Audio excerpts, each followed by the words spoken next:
Assalamualaikum warahmatullahi wabarakatuh. Alhamdulillahirabbil alamin. Wa bihi nasta'inu ala umuri dunya waddin.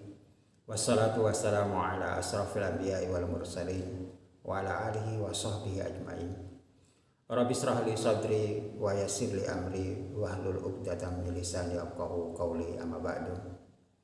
Alhamdulillah, kita bersyukur pada Allah Subhanahu wa taala yang masih memberikan kesempatan kepada kita semua untuk bertemu dengan bulan Ramadan 1442 Hijriah. Alhamdulillah, hari ini kita sedang menjalani hari pertama dari ibadah Ramadan kita. Mudah-mudahan segala amal ibadah di bulan Ramadan ini diterima oleh Allah Subhanahu wa taala. Salawat dan salam semoga selalu tercurah pada baginda Rasul, para sahabat, para keluarga, dan saudara-saudara kita yang senantiasa istiqomah di jalan Allah Subhanahu wa taala.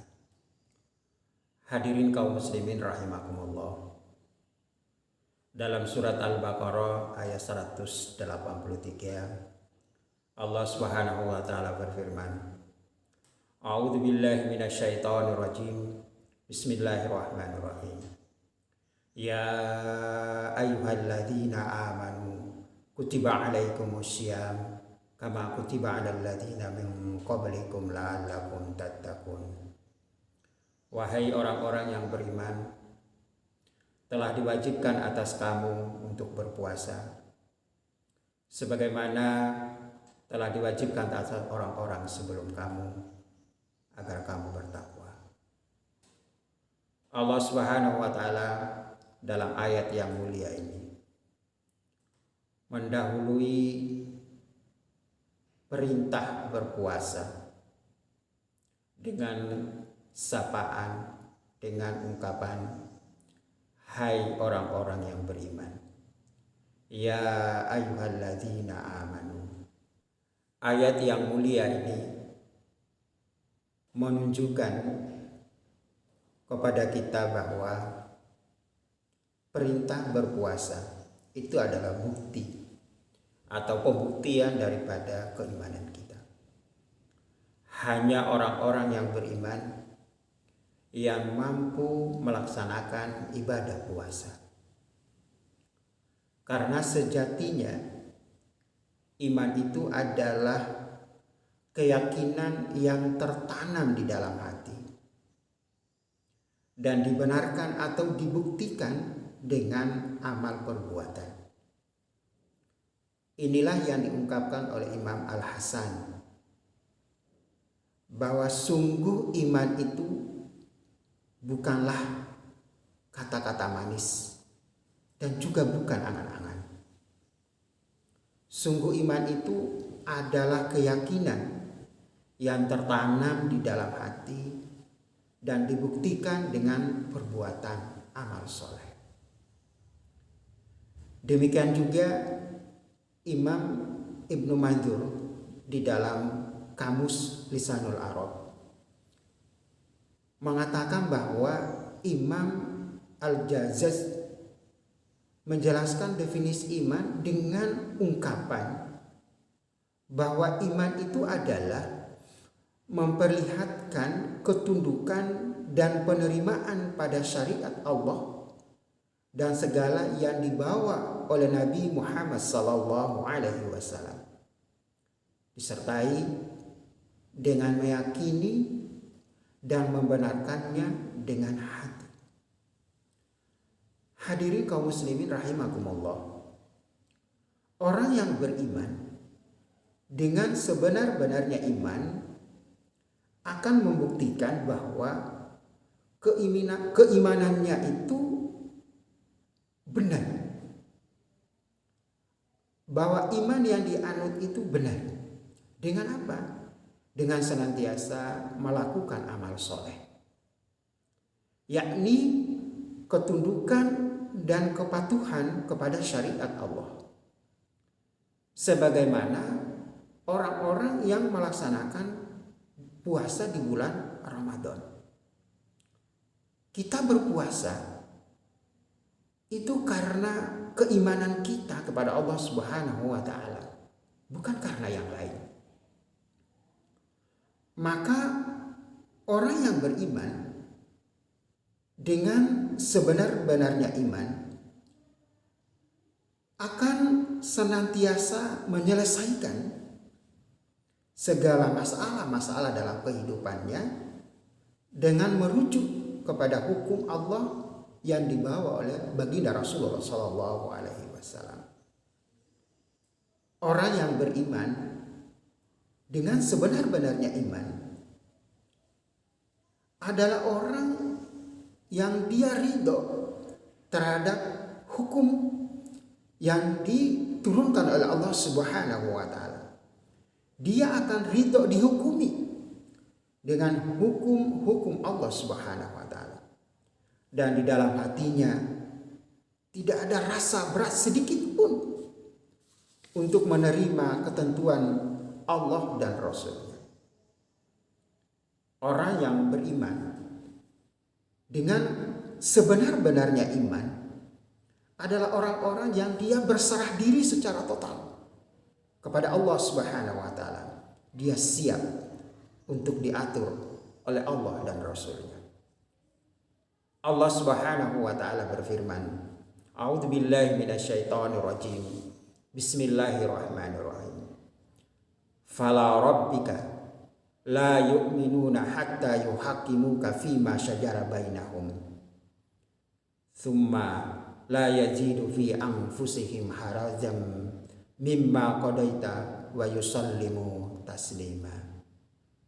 Maka demi Rabbmu, mereka tidak akan beriman sebelum mereka menjadikan engkau wahai Muhammad sebagai hakim dalam perkara yang mereka perselisihkan, sehingga kemudian tidak ada rasa keberatan di dalam hati mereka terhadap putusan yang engkau berikan, dan mereka menerima dengan sepenuhnya. Hadirin rahimakumullah, orang yang beriman, yang sebenar-benarnya iman adalah mereka yang tidak ada pilihan bagi mereka ketika Allah dan Rasul-Nya sudah menetapkan kepada mereka akan keputusan-keputusannya. Mereka tidak akan mengambil selain apa yang ditetapkan oleh Allah Subhanahu wa taala dalam syariatnya. Maka ketika mereka bermuamalah, mereka akan senantiasa menyelesaikan atau menselaraskan muamalah mereka dengan ketetapan dan ketentuan Allah Subhanahu wa taala di dalam hukum-hukum Allah Subhanahu wa taala. Misalkan tatkala dia melaksanakan transaksi muamalah ekonomi dalam jual beli, mereka tidak akan melakukan riba. Dalam pergaulan, mereka tidak akan melakukan pergaulan yang bebas, campur baur antara laki-laki dengan perempuan. Tatkala mereka memilih pakaian, maka mereka akan mencari pakaian yang akan menutup aurat-aurat mereka. Tatkala mereka melakukan pendidikan, maka akan melakukan atau menerapkan pendidikan Islam. Mereka akan mencampakkan pendidikan sekuler. Hadirin rahimakumullah. Maka Allah Subhanahu wa taala mengabadikan sikap seorang mukmin ini sebagaimana di dalam surat Al-Ahzab ayat 36. Allah berfirman yang maknanya, dan tidaklah pantas bagi laki-laki yang mukmin dan perempuan yang mukmin apabila Allah dan Rasul-Nya telah menetapkan suatu ketetapan, akan ada pilihan yang lain bagi mereka tentang urusan mereka. Dan barang siapa yang mendurhakai Allah dan Rasul-Nya, maka sungguh dia telah tersesat dengan kesesatan yang nyata. Hadirin rahimakumullah. Di akhir tausiah ini, marilah kita bertanya kepada diri kita semua. Sudahkah kita membuktikan iman kita dengan ketundukan dan kepatuhan kepada hukum-hukum Allah dalam seluruh aspek kehidupan kita? Semoga momentum Ramadan yang mulia ini mampu menempa diri kita, mampu menempa keimanan kita, dan menjadikan diri kita untuk selalu biasa tunduk dan patuh pada syariat Allah Subhanahu wa Ta'ala yang sumbernya diturunkan di bulan yang mulia ini, yakni Al-Quranul Karim. Semoga Allah panjangkan umur kita, Allah berikan kesehatan kepada kita, Allah jauhkan dari fitnah dunia dan fitnah akhirat, Allah berikan kemudahan kepada kita untuk menjalani ibadah Ramadan 1442 Hijriah. Billahi taufiq wal hidayah. Wassalamualaikum warahmatullahi wabarakatuh.